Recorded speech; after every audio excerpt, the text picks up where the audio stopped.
Welcome to Pattern and Craft. I'm Courtney, and in today's episode, I thought it would be fun to do a little bit more of a relaxed episode and kind of a creative show tell podcast kind of video. What inspired this video actually is a few other channels who are doing content of that type as well. So I'll link below some of my favorites. Wool Needles Hands is one of them. Young Folk Knits. TL Yarn Crafts is one of my favorite crochet channels. She does a lot of tutorials as well, which my channel has traditionally all been tutorial based. But she also does some podcast type episodes. And there's one other girl, Kristen Leher. I'll put it in the description. I don't know how to say her last name, but she's great. I think her channel might be on a break right now, but only till September. Actually, there's quite a few knitters that have been inspiring me lately. And it's funny because I'm primarily a crocheter. I actually do a lot of crafts. That's another thing.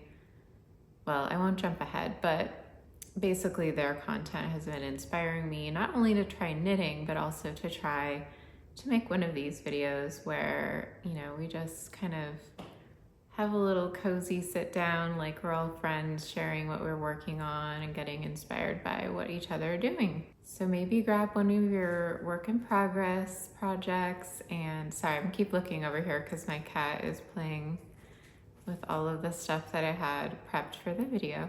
Anyway, grab a pet, grab a project.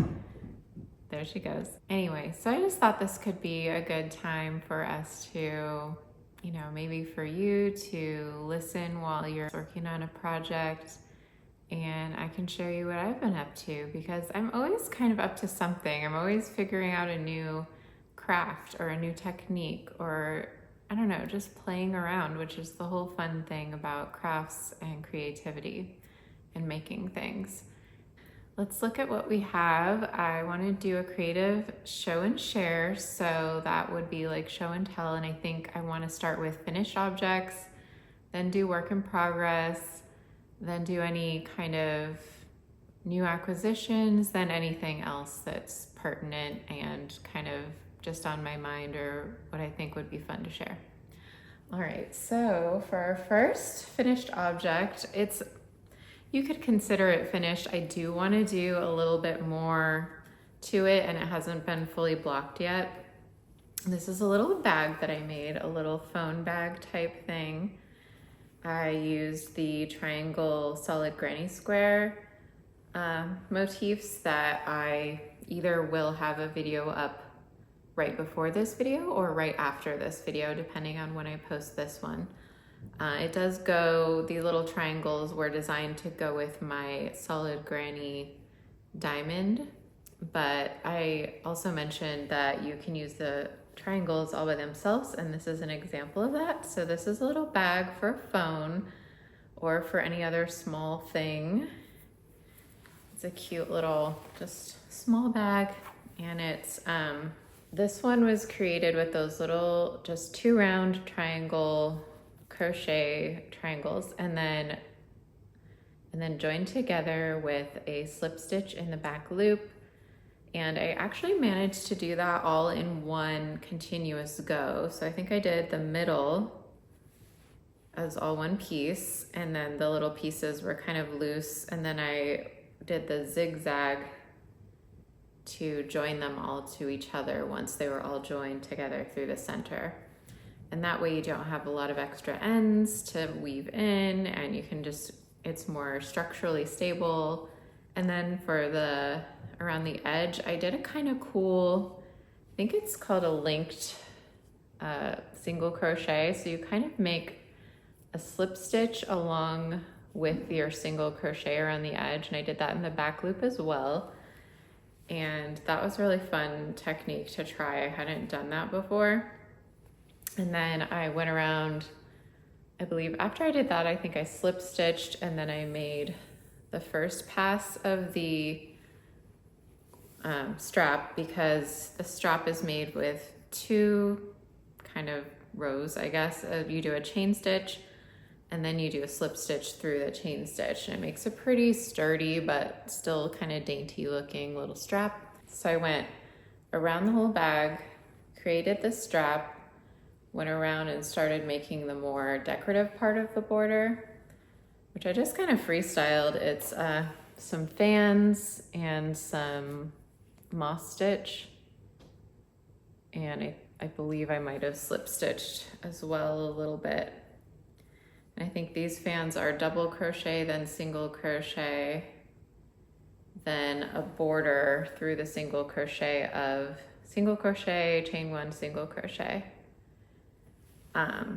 So anyways, I went around a couple of times so that I could finish off the edge of the bag, join the sides of the bag, then create the strap, then go through the strap with a slip stitch after I'd made the initial chain. And the only thing I want to kind of change is the top. So it's not quite tall enough. When I do put my phone in there, it pokes out a little bit. So I want to finish off these fans, make them a full fan instead of just a partial fan.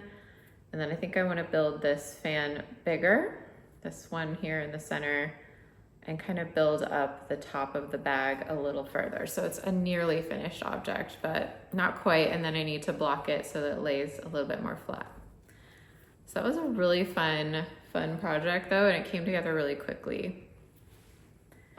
I also have another nearly finished object. This one's a very, very close to being done. Well, mostly close to being done, work in progress. This is a baby blanket for a friend's sister who's expecting a little boy. So this is a pretty simple granny square baby blanket, and it's not quite done. I have like 1.5 more rows and then the border to do. And this is actually a really fun square to make. It comes together really quickly. And even though, as you can see, there's color changes, they are super simple. You don't have to switch out the color every other stitch. You just make a whole round. So these ones are the easiest. These are a little harder, but not bad. So you just do a solid granny square in the center, and then you do every other stitch with a chain in between for the third round of the tan. And then you come in with the white and you just go between them into the stitches you missed, and you just go continuously. It's not like a color changing, drop the yarn, pull up a loop, all that nonsense. You just make the tan part, then you do the white part, and then it's a join as you go finish. So it's single crochet all around the final round, which is the 5th round. And that is then joined where I love this join for crochet where you slip the loop off the hook, put the hook through the stitch of the opposite. Can you hear my cat? Haley! I think she hears me talking, so she thinks that she has to talk too. Anyway, so when you're making the last round, you're basically joining it to the next square as you're making that last round. So each time you make a stitch, you then remove the loop from the hook through the stitch of the corresponding stitch in the other square that you're joining it to, reattach the loop to your hook, pull it through, make your next stitch, and so on. I have some videos on that. So it's really fun, came together really quick, looks more complex than it actually is. I'll probably release a pattern on this at some point. Writing a pattern is pretty involved. You have to take pictures of every step, write out all the instructions, do a pattern chart with the symbols. Actually, some people just write out the whole pattern, but I feel like it's more useful and easy to use if you do all those extra steps. But then of course the pattern takes longer, and so it takes me longer to get around to releasing them. But yeah, I like to do the symbol chart as well because I'm a visual person, and that's how I actually find is the easiest way to explain a crochet pattern. So you can visually see how the stitches interact and how the structure of whatever it is you're making will look essentially. And then, it has all a little key to tell you which stitch is which. And I like having all of that. I also like videos. I like videos as my favorite form of how to learn how to do a pattern if that's available. So that's why I do videos. Anyway, this will be done pretty soon. It needs to be done by September, so I'll be focusing on that one. Oh, and I should probably mention the yarn that I'm using for this baby blanket is 100% cotton. It's called Cirrus from Jupiter Moon Farms yarn, and it's Mako cotton, so it's extremely soft. It's a chainette construction. It's really fuzzy, really soft, really cuddly. I don't think too fuzzy for a baby, especially once you wash it. I'm sure this will kind of, I don't know, hopefully it doesn't pill, but I think it'll kind of felt slightly, not the cotton felts, but it's, you know, a fuzzier yarn, but not sheddy, you know? It's just really, really soft and cuddly, and I always thought it would be good for a baby, you know, blanket or a little stuffy or clothing, and finally I have a reason to use it, and I'm making a baby blanket with it. I think I'm gonna just do all the crochet, and then I have some other crafts to discuss, because I do tend to focus in on one craft at a time, and you might notice that about my channel. If you look at my older videos, they're all friendship bracelets and friendship bracelet tutorials, and it's like all friendship bracelets all the time. And then I took a break for life reasons, health reasons, a few reasons. And then my focus just shifted, because I'll focus in on one specific thing for a while until I feel like I've conquered it, or until at least I've had my fill of it, and then I move on to the next shiny object, you know, the next sparkly, interesting, exciting thing.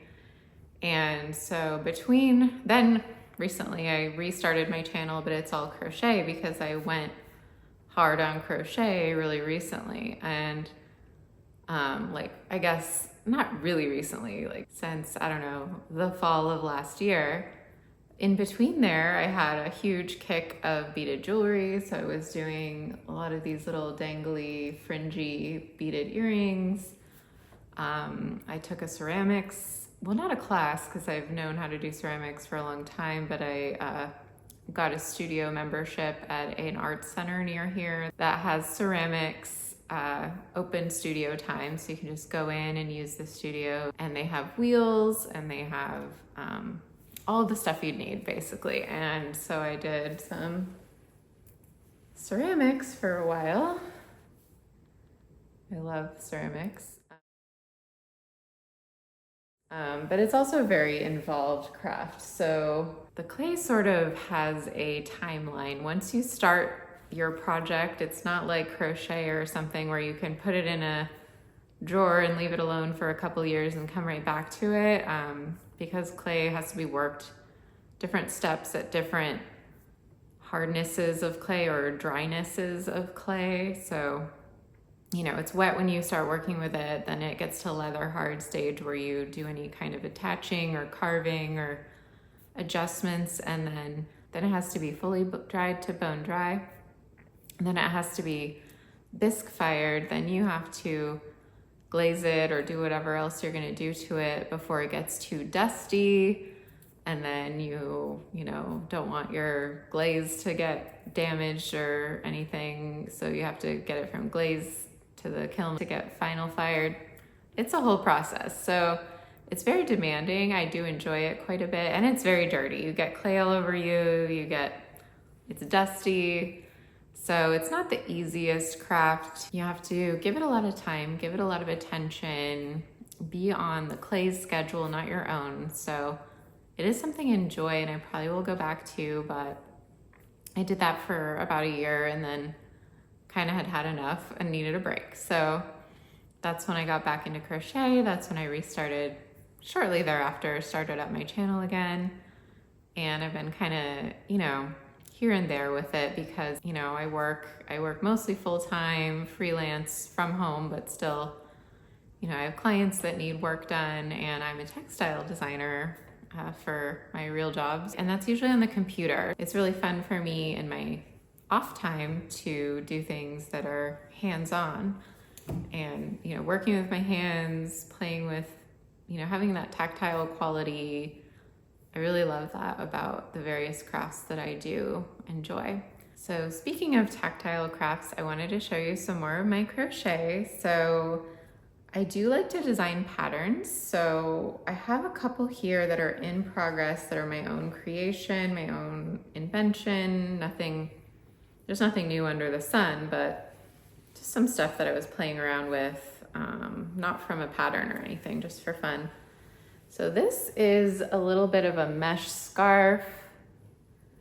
It has a really easy repeat, and it's almost a little too easy of a repeat. When things are too monotonous, I get a little bit bored, but I did decide that I'm gonna do these little mesh panels in strips. They're long ways for a scarf, you know? And then I'm gonna do, a double crochet border. Nothing too crazy, just a little simple double crochet border. And then I think I might do that join as you go technique again with the other panels. So you could just build out the scarf however wide you want. You do kind of have to get it to the length you want initially. So that's the only challenging part. But then it's a really easy stitch from there. You'd put a really easy border on it, and then you would join the borders to each other. And then I might do like a fun border at the bottoms of the scarf, you know. Once it's all together, then I could come up with something a little bit more interesting at the ends to do. So that's the plan for this. It is in progress. It is made with the Bamboo Pop yarn that I did do a yarn review of that is on my channel. It's cotton and bamboo, I believe, and it's a really cool kind of marled yarn. You can see it has a little bit of a texture to it, a little bit of a color variation where the bamboo and the cotton take the dye a little bit differently, I think is how it's done. And the plies are different contents. So that's a really pretty yarn. I did do another project with it, or I started another project with it, and then I realized that beautiful quality of the yarn doesn't lend itself to good stitch definition. And for a pattern that is all one color and it's all about what's happening with the stitches, I did decide to go with a different yarn for the rest of this project, but I did start it. So this is a cute little rounded diamond, kind of fancy granny square type motif. And then I figured out how to join them together, which wasn't as easy as it seems like it might be. It was kind of a challenge to get it to lay flat once they're joined. So I had to join them in a particular way. And I was inspired off of something I saw on Instagram that was generally this rounded diamond shape, but then I kind of took that idea from there and made my own design and my own joins between the little motif patterns. Again, it's a join as you go. I got a good idea of the project. I had to figure out how to do a half version of them so I could keep my straight sides, so I figured that out. All this I took notes on, and then I realized that the yarn wasn't complementing the pattern too nicely. So I started working it up in, I believe this is Bambootiful. So it's a little bit more of a solid color, a little bit better stitch definition. I think if I wanted the best stitch definition, I would go with like a mercerized cotton. But this is a cotton bamboo again, but a different construction, and it's very drapey, and I wanted something, this gets even drapier and softer after blocking and washing and all of that. I mean, like hand wash and lay flat to dry, not throw it in the washer or anything. But so I think I'm gonna have this be sort of the motif in the middle of the scarf. Again, it's a scarf, but it's almost like a shawl at this point because it's a little bit wider than your typical scarf. So 3 motifs across in the middle, like the center. And then I'm gonna do this simple chevron stitch from the center out, and then at the ends, do something again like this, but 3 across. So we have 1, 2, 3, then 1, 2, and then half, half. And the chevrons will match up that way. So with this little sample, I don't know how well you can tell, but it would the chevrons would keep going and then match up to that end piece. And then you could do some kind of little tassels or something at the ends, at the points, or maybe more chevron and then a little tassel. I don't know, I'm figuring out the pattern. I love coming up with this kind of stuff. This is one of my favorite things that I've designed so far lately. So I'm really excited to continue with that and get the pattern worked out. And it is a little bit more complicated than just a simple chevron too, because I'm doing a little bit sharper of an angle than, you know, usually chevrons are right angle, whereas these are matching the angle of the motif. So they're more like, I don't know, instead of a 90 degree, they're like a 60 degree angle. So I had to kind of work out the math on that. So someday that'll be an available pattern and a whole thing that I hopefully at some point show on this channel and say, look, it's done as a finished object. So I think that does it for crochet right now. I have a ton of whips. I have so many whips, it's embarrassing, but I think for today, that's enough of the crochet world. So I think that's it for traditional crochet. And next I want to talk about Tunisian crochet. So this is something that I had seen. One of my favorite other channels is TL Yarn Crafts with Tony. And she actually wrote a book on Tunisian crochet, and she has a lot of tutorials on there, and they're really, really easy to follow, easy to understand. I pretty much learned most of what I know from her videos, but I also checked out a few other channels and tutorials as well. And I loved it. I'm really, really liking Tunisian crochet. So it is done. Before I started learning knitting, I thought it was sort of a cross between knitting and crochet, but I will say knitting is like a whole other animal, but it is in a way in that when you first start, you do have live stitches all on your, like lined up on your hook, but then you close all those live stitches and then you go to your next row the way you would with crochet, and you use a crochet hook, but it is a Tunisian crochet hook, so it's slightly different. This is Tunisian simple stitch, one of my first samples, so it's not like amazingly great, but it's pretty good for a first try. I did some smaller samples of other patterns, so this is the most basic stitch. This one, I forget what it's called, but it's sort of a chevron rib. Almost looks like a cable knit or something. Unfortunately, the other sides are definitely not as interesting, so they all kind of look similar. They look like that. There might be one or two stitches that are reversible, but you can get some really cool. Here's like a little raised sort of rib texture. So I was having fun just playing with the different stitches. You can see these are very small samples because initially I didn't have the right type of crochet hook, so I was literally using my Clover Amour hooks and like bunching it as far as I could up this small shaft of the hook, but I was still able to, you know, get some fun little samples out of it. So I'm excited to try a bigger project now that I have proper Tunisian crochet hooks, which I will show you in just a little bit when we go over new acquisitions. But I was having a blast. It is a really fun, this is that same Bambootiful yarn, by the way, that I had for my second version of the rounded diamond motif.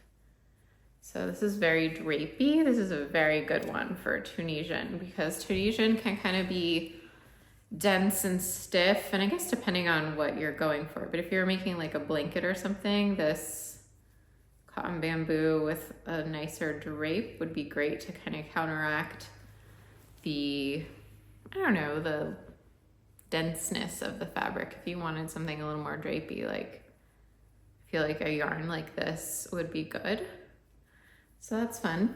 So I had a really good time playing around with Tunisian crochet. I was playing with some different joining techniques. This is probably not proper, but I was seeing what would happen if I went in different directions and all of that. So really had a ton of fun with that. And I am embarrassed to say that for the longest time, I did just skip right past all those Tunisian crochet tutorials on Tony's channel. Whenever she'd do a regular crochet tutorial, I'd watch it. And whenever it was Tunisian crochet, I would skip it. But I guess I wasn't ready yet, you know? But luckily all that information is there, and now I'm delving into it and I'm really having a great time. So one other good thing about the Tunisian crochet is it did inspire me to finally try knitting. That's something I've never done ever. So I've done crochet here and there throughout my life. Maybe as a kid, my mom showed me a little bit. Maybe in college, I tried it with a friend. Then I picked it up a couple of winters ago, just using hooks that I somehow had in my sewing supplies, my hand-me-down sewing supplies from my mom, and I just kind of tried it out. I liked it, and then I got, I don't know. So I've done crochet here and there, and then sort of really got into it more recently. But I've never tried knitting, like ever, like never even touched a knitting needle. And when I started playing around with the Tunisian crochet, hearing that it was similar to knitting and liking it, I was like, ooh, maybe I would like knitting. And then also just the fact that, the backs are not that interesting on most of the Tunisian stitches. I knew enough about knitting that I knew that some of the knitting stitches are reversible. So fisherman's rib, brioche, things like that, where both sides of the fabric are interesting, if not reversible. And I really liked the idea of that. And I've also been watching a lot of knitting channels that have, these type of episodes where you're just going over all the creative stuff that you're trying and doing. And so I guess that kind of influenced me as well. So trying the Tunisian crochet, watching all these knitting channels, I finally decided to go ahead and give knitting a try. And I hated it initially.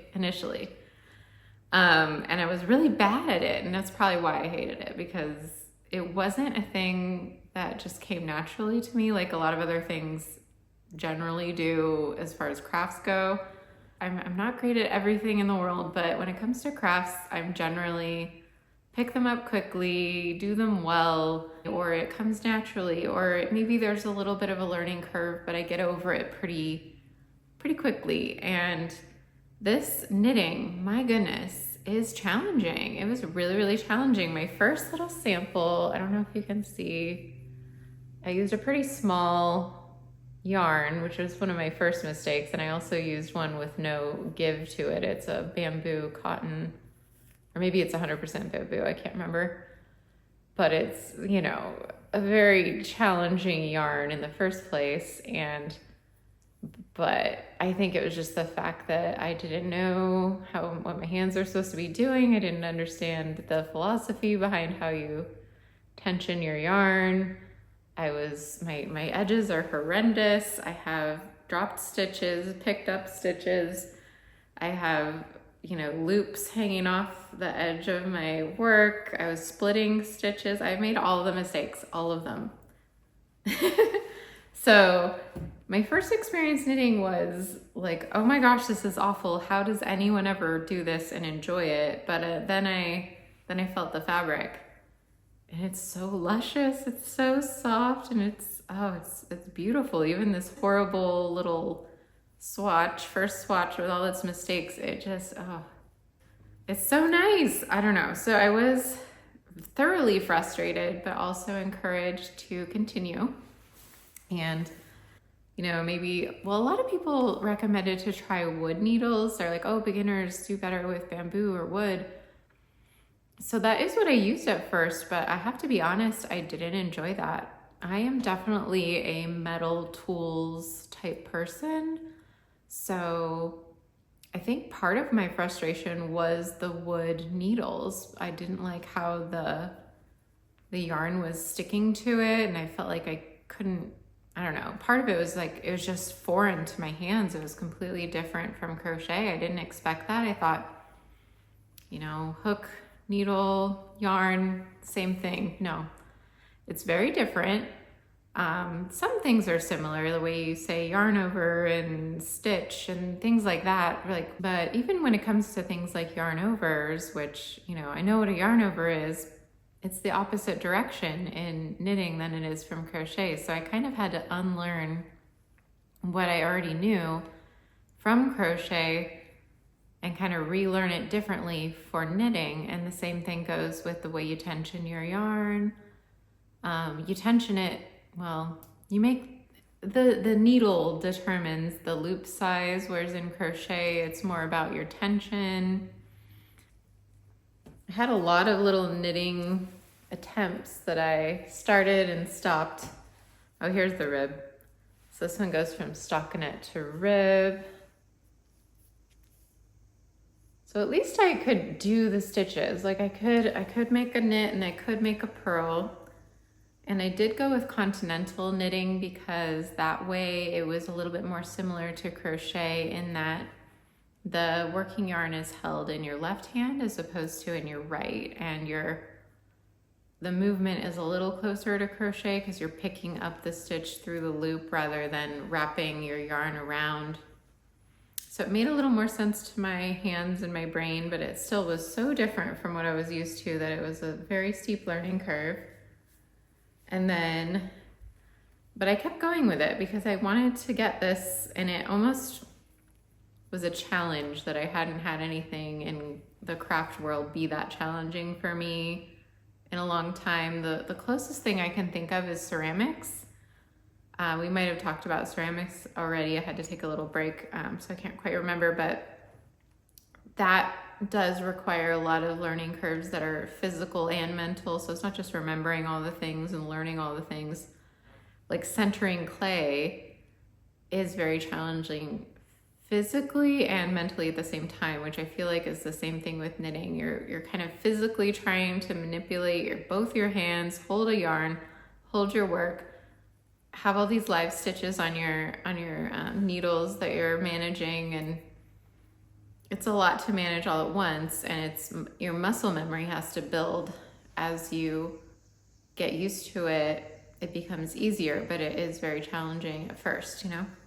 So same thing. I think it might have been harder than ceramics, honestly. It might have been harder than throwing pottery. So here's my first like bigger project that I thought, okay, I think I'm ready. I think I'm gonna cast on and do one of these cool stitches that are reversible that I can't do with crochet and I can't do with Tunisian crochet.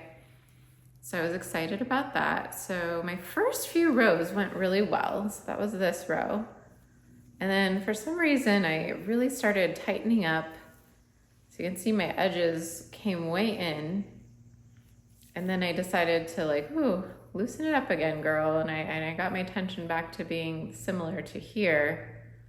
And I was gonna kind of try to make a scarf, but of course, like 10 stitches in, I got bored because I was just doing the same thing over and over, losing interest. So I switched the direction of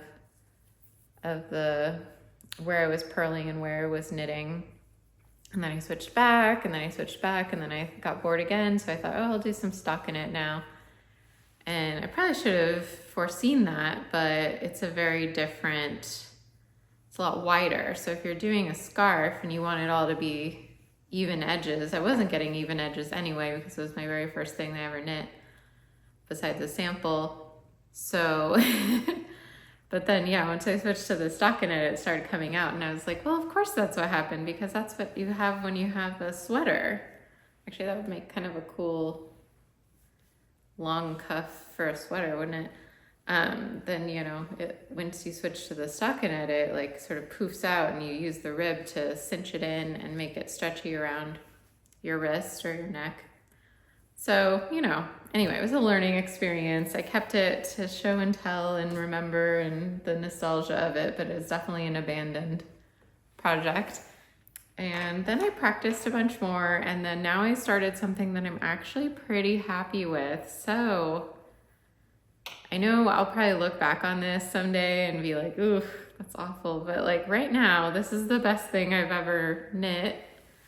And it's a chevron scarf. And I came up with my own cast on, sort of. Instead of using ignore these little loops. I was trying something, but instead of using the traditional cast on, which are fine, I used the Tunisian cast on that you would use for Tunisian crochet, and then I knit from there on. And that actually made it a little easier to tension at first. So my tension's a lot more even, you can see. And then I learned how to do a double decrease. Oh, that's a double decrease where you slip 2 stitches, knit the next, and then pass those 2 stitches over the stitch you just knit. So that was really cool because it makes this sort of raised stitch, and then because it's decreasing, it makes this little angle here for the chevron. And then here's the increase, which is just a yarn over, knit 1, yarn over, which makes a cool kind of lace open work kind of effect. And that was fun. And this was it's based on a pattern called, I think it's My Favorite Scarf Ever, something along those lines. I'll link it in the description, but it's on Ravelry, and I think it's free. But I completely changed the pattern. So I think her version has a knit 4 between the increases and decreases. I did a knit 6. Her version kind of started at the point of the chevron. So your hem would be like this. So I wanted a full chevron. So I added to the pattern this direction, and then I added an extra stitch at the edge so that it would, look okay on the edge. It's still kind of just okay. It's not great, but it's better than my other versions of trying knitting. And then what else did I do? Her version has, because it ends with a decrease on the edge instead of an increase, my version has an increase here. For some reason, she put those decreases on the purl side, but I thought it would be easier if all the design stuff was on the front, all the increases, decreases, all of that was on the right side. And on the back side, you just purl across and don't worry about anything else. I'm not a knitwear designer. I don't know if that was a great decision or not, but it worked for me. And now I have this really fun scarf that I'm working on. And I don't know if you can see this right here. Oh, hi, Kaylee. That's my cat. She says hello. Hi. I don't know if you can see this right here, but I got I got bored. I got tired of doing the same stitch over and over. So I decided to try to do hey, is there a horizontal? I liked how these look like little braids and these look like little braids. And I wondered, is there a technique I can use to make one go across and a little chevron that's this way? And there is. So that I had to really kind of learn a new technique. So that you have to start with an increase, then you knit in the back loop of the following stitch, then go back to the stitch that you skipped, knit in the front loop of that one, then transfer both of those stitches to the right needle, then pass one of those stitches back to the left needle and repeat. It's a whole thing. It's complicated, but I figured it out, but it took a lot of brain power for sure. And then writing my own pattern when I barely know how to knit and modifying that pattern heavily. Well, not writing my own pattern, but modifying an existing pattern heavily and then adding in a new stitch to that I, barely knew how to make.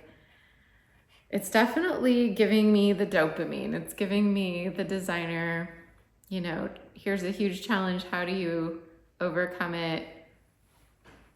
Do research, do practice, rip out a few rows, try again, and finally you get it, and it looks pretty cool. So yeah, I'm enjoying this, and I'll probably just go ahead and continue, but I do have a question for the more experienced knitters out there. So the original pattern that I found says if you want both ends of your scarf to look the same, you would make half your scarf essentially, and then make another half and then seam it where the back neck would be of your scarf. So my question is, This is a chevron. So the top of this is actually peaks and valleys. It's not straight across. It just looks that way because it's on the cord right now.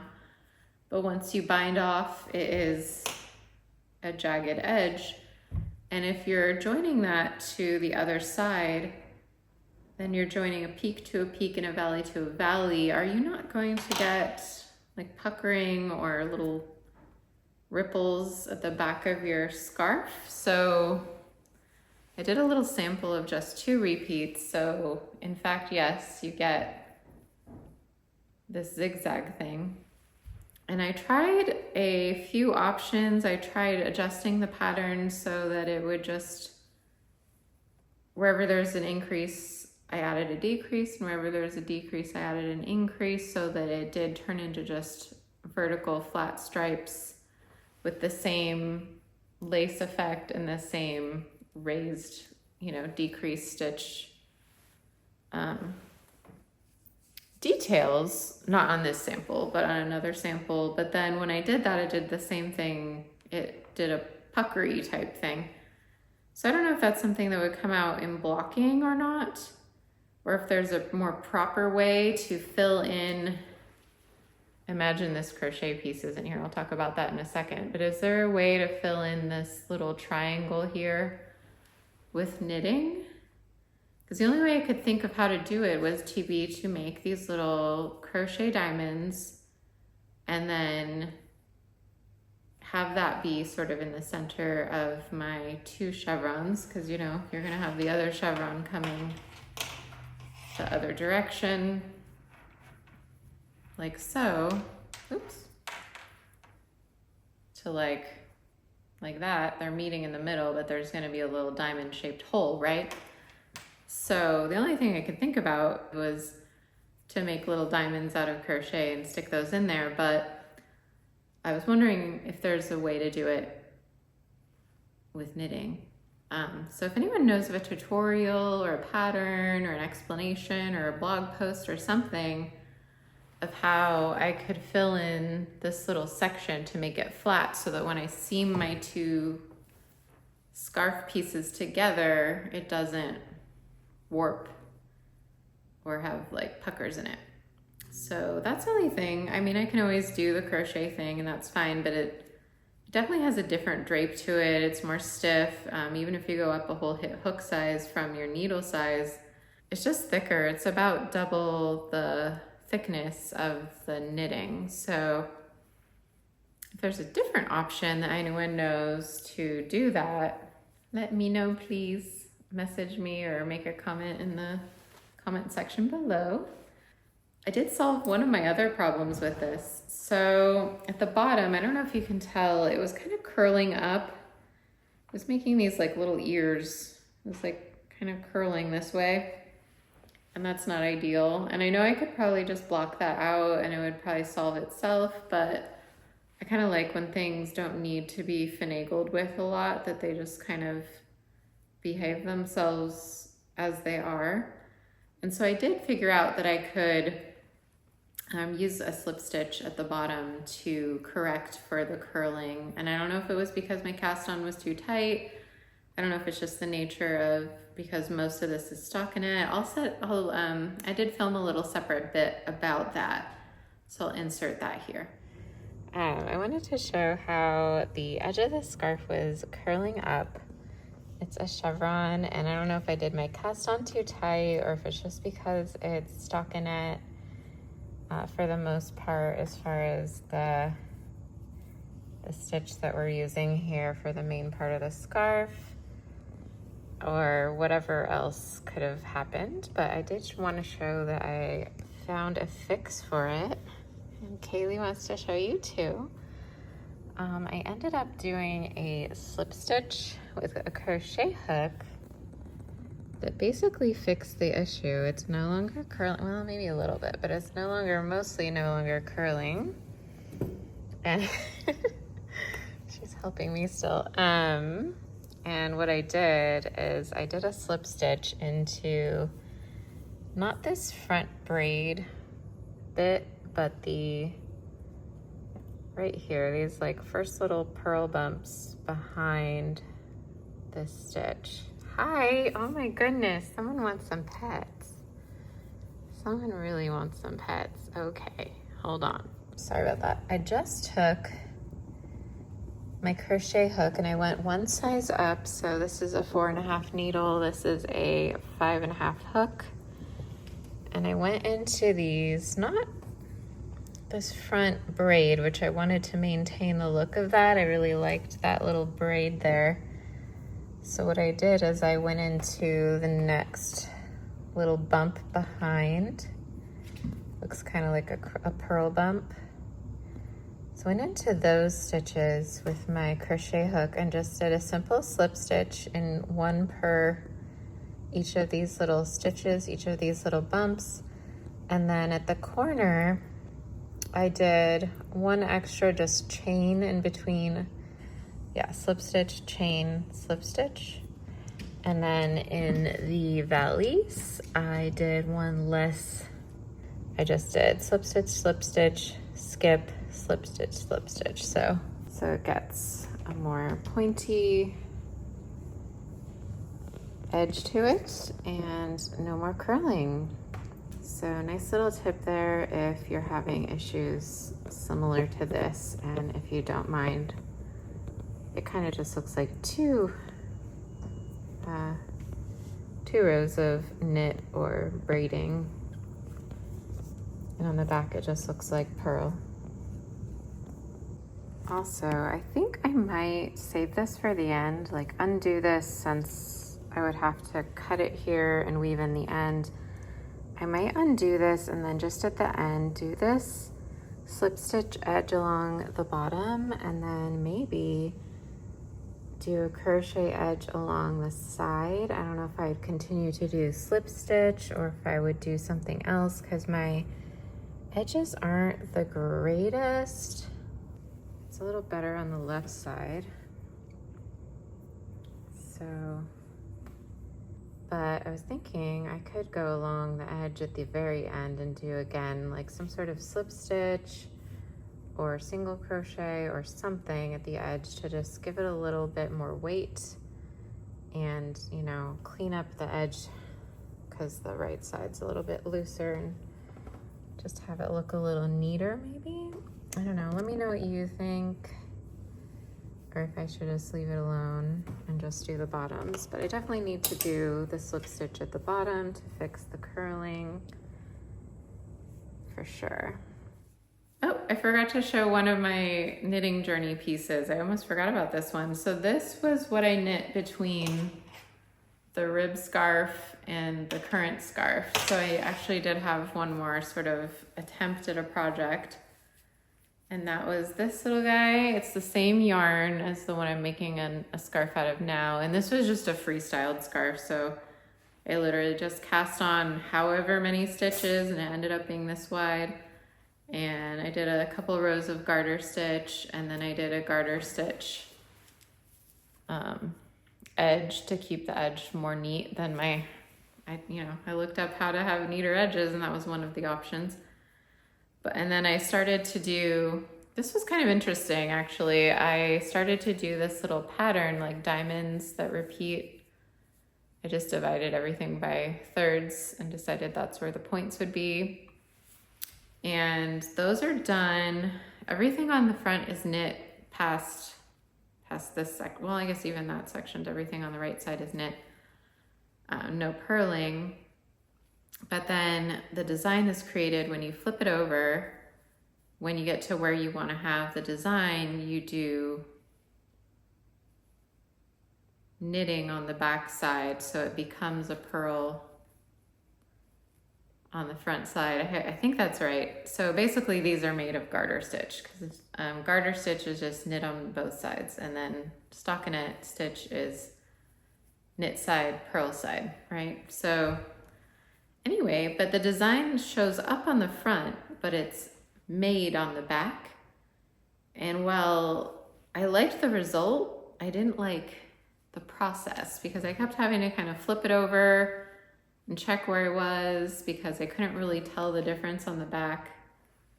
And yeah, so I kept having to like flip over and stop and look or count. And I don't particularly love counting. I like that other pattern that I showed because I can just look at it and kind of know where I am in the pattern and like, oh, I need to do 2 more of these stitches before I do that stitch. You know, I can just look at it and see. Whereas this, I can't tell. It just all looks like purling from the back. I mean, almost, you can kind of tell, but not enough. So yeah, it was frustrating. It was coming out pretty well, like as far as tension, it's hard to see right now because it's been smushed in a bag, but as far as tension goes, as far as how my stitches were looking, they're a little loose. I feel like my needle is maybe a little too big for this yarn, but you know, for a second attempt at knitting ever, it wasn't too terrible. It's just I didn't like the design, how frustrating it was. So I just gave up on that one and started a different one, and that's okay to do. So that's my knitting journey so far. It's coming along. Okay, I think that's all there is as far as projects. I have some other active whips, but I don't think I need to show them right now. But I did want to go over some new acquisitions. So we spoke about Tunisian Crochet earlier. These are my 2 Tunisian Crochet hook sets that I am trying out. And I wanted to kind of just go over them. The Knitter's Pride was the first one that I got, and I got the ginger set. It is wood, which, as I talked about earlier, I think I'm not sure how I feel about wood, but I think it was the finish on the wood I didn't like. It was bamboo and it wasn't slick like this. I still think that this is a little grabby for what I like, but I was able to make this larger swatch with one of these. So yeah, I think this is a pretty good set for me. I really like the points on them. Let me get a bigger one.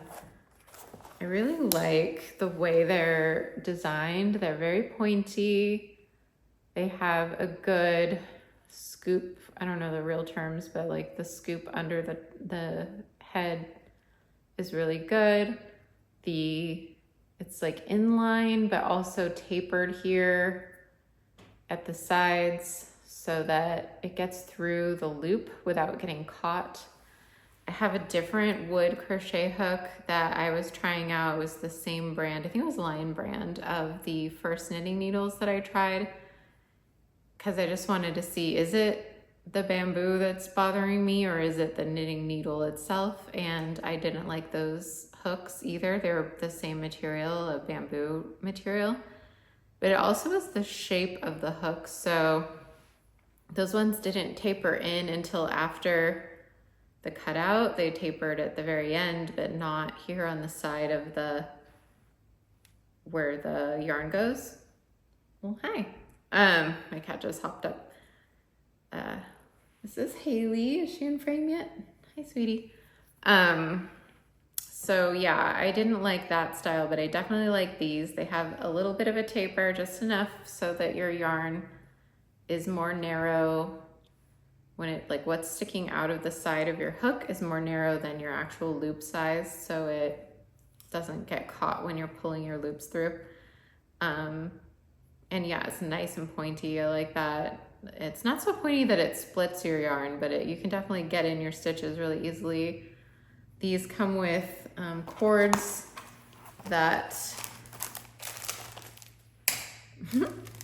they come with cords that connect so that you can have, the thing with Tunisian crochet is you need all of your loops of your stitches to be live for at least the forward pass. So, well, I guess during the return pass as well. They're on your hook, and then if you're making a wider than your hook project, you need it to have a cord for those loops to go onto and a stopper at the end of the cord so they don't fall off. And it comes with that, but I did actually get different cords because these are Knitter's Pride, and if you know, you know, they're stiff and like kind of unruly and kind of annoying. And I got the Lantern Moon cords to go with these because they do have the same join. So not all cords are interchangeable with all hooks or needles, but apparently someone in a Facebook group let me know, and that was really helpful. The Knitter's Pride hooks are really good, but they prefer the Lantern Moon cords, and they are interchangeably with each other. So I did actually try those cords and I like them a lot. I don't particularly care for the Knitter's Pride cords. I have another little gripe about this set though. It's a good set. It has a good range of hooks from large to small. It's a high quality hook. It's really good as far as I feel like there's some rough spots on some of the hooks, so they're not completely polished all the way on every single surface like I would want them to be. But for the majority, they are pretty well finished all around. There's just like occasionally there'll be like one spot that's a little bit rougher than the rest, but mostly they're smooth and nice, and they're well shaped and they're well made. And the connection point doesn't, like, you don't feel much of a resistance there, so I don't feel like your loops would get caught too much. Mine weren't. But unfortunately, the case is the issue with this one, which I don't really care that much because I'm here for the hooks and the case is here nor there. But the first case I got was completely smashed. It was crumpled, and it's made of a material that can't crumple. It's hard. There's some sort of hard panel in here. I think it's magnetic so that you can, it actually comes with magnets so that you can kind of like put a pattern on it, stick it to your case with the magnets, and whatever that material inside this faux leather, or maybe it's real leather, I'm not sure. Whatever that was, it crumpled. I don't know if it was in shipping or if it was prior to shipping, because the shipping box wasn't damaged, the actual item was damaged. But unfortunately, I was just gonna let it go, but the hooks themselves got cracked inside. So I had to return that one. And then the second one, this is my second set, the replacement set. And unfortunately, when I was opening it for the first time, it has little magnetic clasps. And this one works fine, and this one would not open. And I was like, what is happening? So I really yanked it and I broke it because it ripped out, and this is still not able to come off. I don't know what happened, if it got glued, if it got pinched. It's defective. So basically this little magnet isn't functional. So that's unfortunate because it is pretty nice quality case otherwise, and it's nice quality hooks, but they're 0 for 2 as far as the case goes, you know? But I do like them, and I like working with them. And then the other set that I got, because I don't 100% love wood tools, I prefer metal, and my favorite are the Clover & More crochet hooks. So they have a nice grip that's comfortable, and then they have this cool kind of frosted metal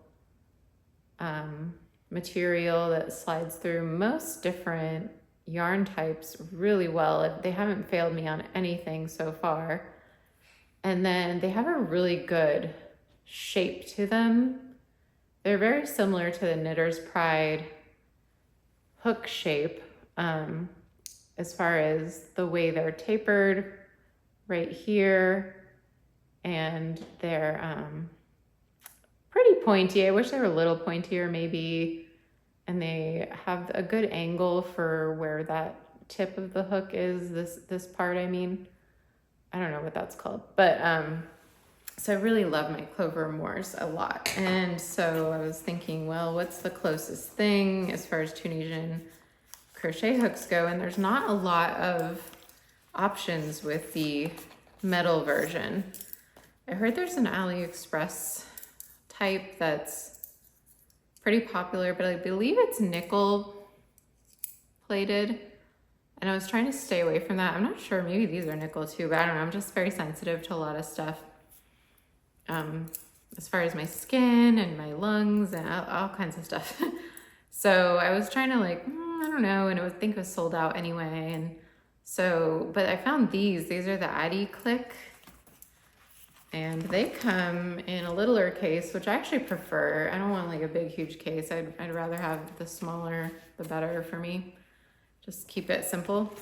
And I do really like their metal hooks, except for one thing. So they are really similar to the clover hooks.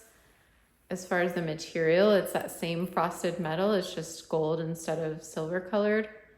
But unfortunately, the angle of the hook right here is just slightly more outward instead of being more in line with the shaft of the hook.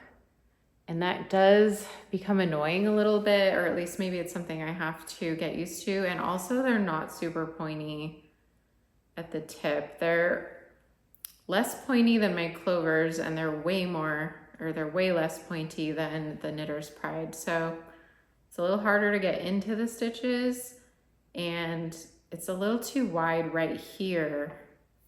So I don't know if that explains it very well, but it's basically a little bit harder to use these than my Clover Moors, but they're the same material, so I really like that. But then the larger sizes are plastic. So I don't know, maybe that's fine. Maybe like larger yarns, it won't matter. So they're pretty. They're really pretty. They're like, oops, they're like a sparkly acrylic or something. But unfortunately,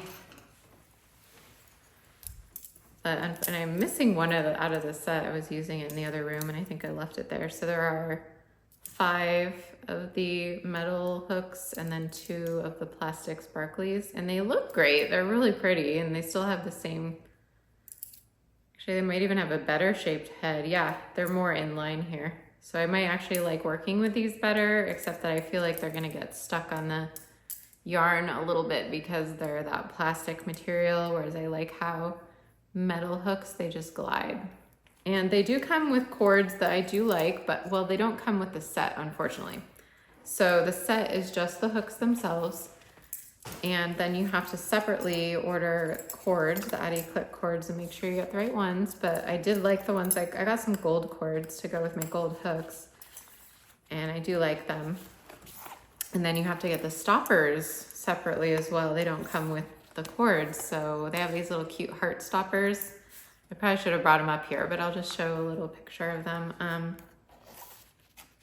So they have cute little stoppers and nice cords, but they don't all come together. So the price ends up being still less than the Knitter's Pride, but it's higher than it appears to be when you look up the set. You have to kind of piece it together. So as far as new acquisitions, that is my only 2 new tools, but I do have something that's a little bit exciting, but probably not gonna get used for a while. And that is some fabric. So my mom is a quilter, and I, for some reason, have only done a little tiny bit of quilting. I've made 1 baby blanket with her, and then I've made maybe 1 quilt block on my own, following a pattern that I bought, and that's about it. So I don't do, it's funny, like she mainly does quilting and I mainly do, crochet, now knitting, Tunisian crochet. Weaving is something I used to do a lot in the past. I actually have a fiber arts degree from college, so I did a lot of weaving, mostly on a loom, also tapestry, but it was also a lot of surface design, like dyeing fabric, shibori techniques, resist, all kinds of things. Natural dyeing, regular dye, I don't know. It was a whole thing, but that's been a few years ago now. That was in college, but most of it's involved some sort of yarn, like friendship bracelets. That's tying embroidery floss to itself. I've done sashiko, which is a form of embroidery, and it uses either, you can use embroidery floss, but you're supposed to use the special sashiko thread. But basically, yeah, most of my crafts involve yarn and string. And then there's a few that don't, like beads and origami, which is paper, and card making. But for whatever reason, I haven't really delved into quilting. And I have a feeling I will, because I have access to fabric, I have access to knowledge, I have access to someone to help me. And she also has a long arm machine. She has the big computerized crazy long arm. She has one of those. And then she also has the little freestyle small type. So, I mean, I'm sure it's coming. I'm sure it's gonna happen. But in the meantime, she was destashing, and she was kind of getting rid of all these ones that she just wasn't drawn to. And it was kind of funny because they're the ones that I love. So I love really kind of vintagey, like small, like florals and little foliage prints and little texture prints, and this whole vintagey, like Little House on the Prairie kind of 70s vibes. I don't know, I love it. I think they're so cute. Kind of like somewhat drab color. And that is not her jam at all, but she'll get these packs, like these fabric packs. It's one of these things where they send you a whole bunch of fabrics every month or something. And, every once in a while, there'll be one of these kind of mixed in there. Sometimes they'll be really fun, like modern designs, but they'll throw in this kind of like, I love this one. This is my favorite colors. That has like a fun little dot in the background, a cute little line drawn flower. She hates it. So I got to go make her trash my treasure over the weekend. We were reorganizing her fabrics, and I came away with a good little stack of little fabric. I don't know if these are fat quarters or smaller than that, maybe.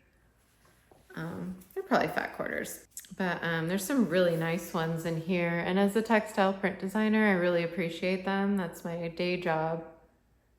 And, these are kind of the exact thing I would design if I was designing quilting fabric. I design for apparel and a little bit for home and a little bit for stationery actually now. But this is the kind of thing, oh, I love this one. Look at this.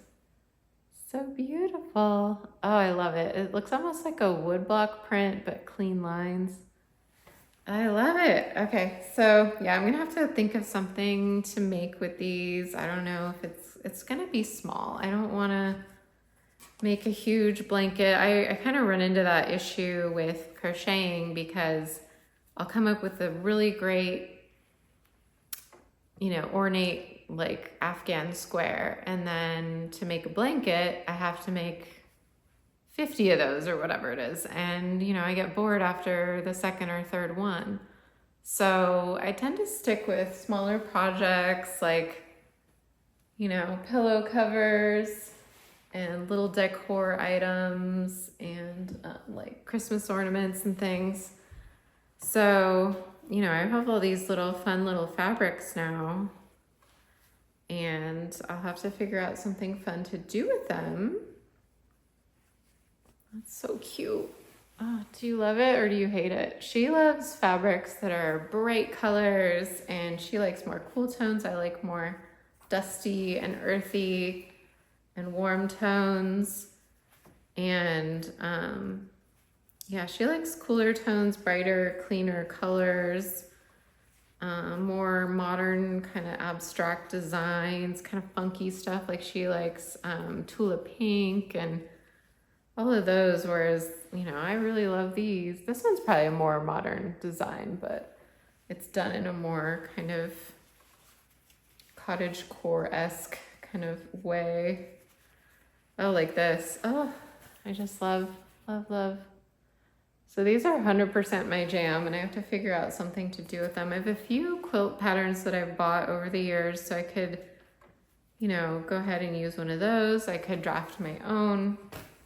I'm probably not aware of the techniques well enough to create my own because I'll probably make a mistake or, you know, like a beginner mistake, like, oh yeah, that looks great, but then when you go to actually make it, it's like impossible.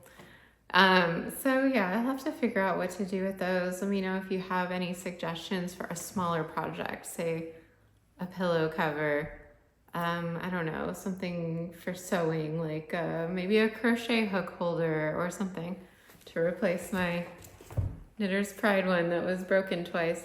So yeah, if you have any suggestions for what I should do with these newly acquired fabrics, and I have a few more too that she's given me before, but this is like probably the biggest little stash I've gotten so far. It's probably enough to make like a lap blanket, maybe. I could do something smaller, a smaller blanket, like a throw at the biggest. I do like to make cat blankets, which sounds really silly, but yeah, I think these are a little too drab for like a baby blanket, and I don't have any other babies coming up in my life, but I like cat blankets. You make them just about the same size as the top of a cushion, like a couch cushion, and then you put it on the cushion, and for some reason they like to sit on it because they're cats and they see a thing and they want to sit on it, and it keeps your couch less furry, and they, you know, feel like it's a cozy little special thing for them. So I actually have a pattern for a cat blanket in my Ravelry store, and I did a tutorial for it as well. I'll link it if you're interested. It's crochet though, it's not quilting. So that is today's episode. Let me know if you liked this, if you liked seeing what I'm up to creatively. And I still want to do tutorials. I still want to do those type of videos and content, but I just thought it would be fun to just sit together and nerd out about knitting and crochet and quilting and Tunisian crochet and talk about other crafts too. And my channel might come back to friendship bracelets. I've been starting to make those again a little bit. I probably should have. Well, next episode, I'll show you the ones that I've made recently. I think this one was a new one. This little brown one with the diamonds. I think the other two I did a while back, but yeah, this one was new. And yeah, so I feel like the content's gonna kind of jump around, and I used to feel bad about that. I used to think, I'm not doing this right, I need to stick to one thing, but I don't feel like doing bracelets anymore. Now I feel like doing crochet, and I was feeling like, you know, everything on YouTube has to be niched down and stick to your subject matter. And then I found that there was some other YouTubers out there that are multicraftual, and they do a multitude of things, and I love watching their content and seeing what they're up to, even if it's not something I particularly want to try, or I haven't tried, or I won't try for a while. I still like seeing what it is they come up with, you know?